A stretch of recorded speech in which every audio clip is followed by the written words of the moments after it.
Welcome to the Banker Lamp. Please enjoy the video.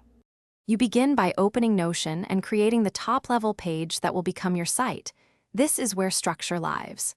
Once done, pick a custom domain or subdomain and confirm you have DNS control because you'll update records later.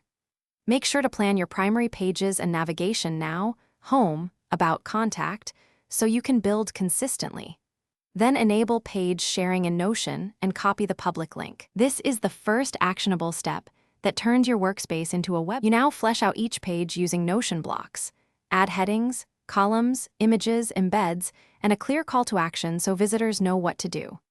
While building, set concise page titles and a meta description in the page settings. This improves discoverability when you map the site to a domain.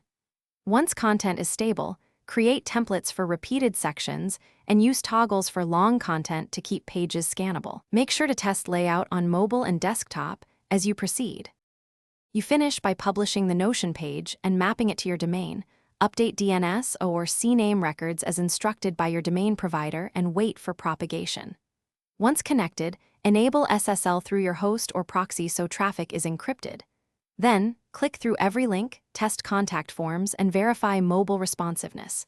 If something goes wrong, check share permissions first. Broken access is the most common issue.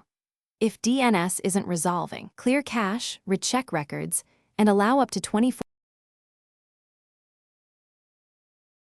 Thanks for watching. If this was helpful, leave a like and consider subscribing. See you next time.